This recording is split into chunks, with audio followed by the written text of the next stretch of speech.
Elevator চ্যানেলে আমি তোমাদেরকে ওয়েলকাম জানাচ্ছি।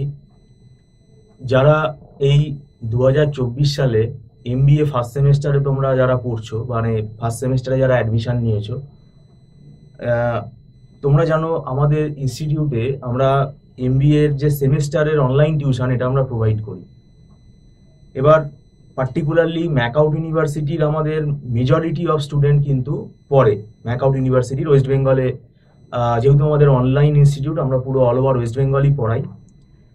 এবার এমবিএ ফার্স্ট সেমেস্টারে এখন কিন্তু ম্যাকআউটে যে পরীক্ষা ব্যবস্থাটা সেটা কিন্তু সিসিটিভি সার্ভিলেন্সে হচ্ছে। তো ক্যামেরায় মানে কেউ যদি কোনো অসৎ উপায় অবলম্বন করতে চায় তাহলে সেটা ক্যামেরায় ধরা পড়ে যাচ্ছে, এবং সেক্ষেত্রে দেখা যাচ্ছে যে খাতাও ক্যান্সেল হচ্ছে। তো এটা আমরা ইউনিভার্সিটিকে সাধুবাদ জানাচ্ছি, এরকমভাবে পরীক্ষা ব্যবস্থাটা কন্ডাক্ট করা উচিত, মেধাটা বিচার হবে। কিন্তু মুশকিলটা হচ্ছে এই ফার্স্ট সেমেস্টারে ওঠার পরে স্টুডেন্টরা যেটা করে, ভীষণ গাফিলতি করে। এটা আমাদের অভিজ্ঞতা থেকে বলছি, আমাদের স্টুডেন্টরাও করে। মানে গাফিলতিটা এমন লেভেলে চলে যায় যে আমাদের ফেস্টিভ্যাল সিজনটা চলে আসে, মানে এই অক্টোবর মাস, নভেম্বর মাস, এই ফেস্টিভ্যাল সিজনে তো একটু কলেজ বা আমাদের ইনস্টিটিউটও ছুটি থাকে, এবং অনেক স্টুডেন্টরা তারা ছুটির বাইরেও তারা নিজেরা ছুটি নিয়ে ঘুরতে বেড়াতে যায়, সেটা তাদের পার্সোনাল চয়েস, সেটা কিছু বলার নেই। যাই হোক, কিন্তু ব্যাপারটা হচ্ছে সেখানে তো পড়াটা তো আমাদের অফ থাকছে। এবার এমবিএ ফার্স্ট সেমেস্টারের সিলেবাস হিউজ সিলেবাস, সেই সিলেবাসটাকে ধরে ধরে যদি কেউ না তৈরি করে, বিশেষ করে আর্টস ব্যাকগ্রাউন্ডের স্টুডেন্ট, ধরো কমার্স ব্যাকগ্রাউন্ডের স্টুডেন্ট, সে স্ট্যাটিস্টিক্স, ম্যাক্রো, মাইক্রো ইকোনমিক্সে কতটা লেভেলে পড়েছে, সে মানে এখানে এমবিএতে তো ডেপথ লেভেলে, মানে খুব ডেপথে রয়েছে।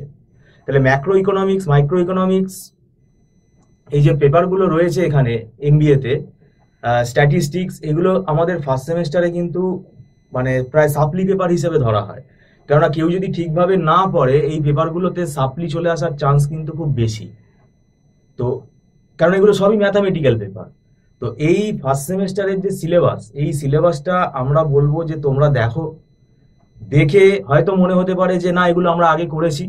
ভাই, সেগুলো তো হায়ার সেকেন্ডারি লেভেলে করেছো বা গ্র্যাজুয়েশন লেভেলে করেছো, কিন্তু এমবিএ লেভেলে যে ইকোনমিক্স বা স্ট্যাটিস্টিক্স, ম্যাথস যাই বলো না কেন, এগুলো কিন্তু খুব অনার্স লেভেলের জিনিস থাকে। তো সেক্ষেত্রে আর পুরো ম্যাথামেটিক্যাল ডেরিভেশন এখানে বেশি।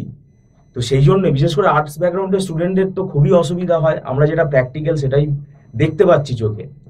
তো এতে কি হয়, সময়টা নিয়ে করলে কিন্তু আমাদের যে অভিজ্ঞতা এবং আমাদের যে ট্র্যাক রেকর্ড আছে, আমরা কিন্তু ঠিক স্টুডেন্টকে তৈরি করে দিই। সে যতই আর্টস ব্যাকগ্রাউন্ড হোক না কেন, স্টুডেন্ট ঠিক বুঝতে পারে একটা না একটা সময়।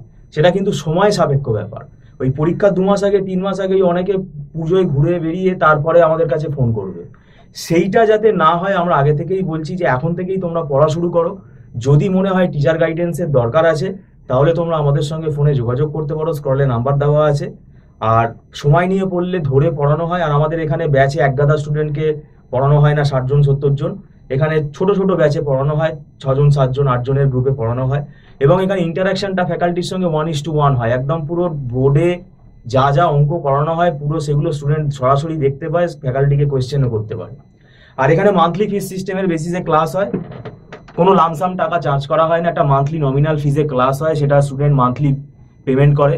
আর প্রথম অ্যাডমিশনেও কোনো এখানে টাকা লাগে না, শুধু মান্থলি যে 30 ডেজ যে ফিস সেটা অ্যাডভান্স আগে দিতে হয়।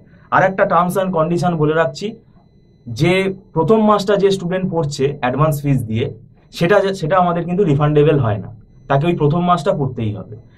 যাই হোক, এটা আমাদের বলার ছিল। আর আমাদের এখানে সিলেবাসের সমস্ত নোটস আছে এবং বিভিন্ন বইপত্র আছে, সেগুলো রেফারেন্স বই তো এক একটা সাবজেক্টের অনেকগুলো করে আছে, ইকোনমিক্সের অনেকগুলো করে আছে, এগুলো সব আমাদের ফ্যাকাল্টিদের রেডি আছে। সেগুলো আমরা স্টুডেন্টদের কি করি, আমাদের তৈরি আছে যেহেতু, আমরা স্টুডেন্টদের সেগুলো ডেলিভারি করতে পারি। তো যাই হোক, ভিডিওটা সম্পূর্ণ দেখার জন্য আমি তোমাদেরকে ধন্যবাদ জানাচ্ছি। Thank you so much.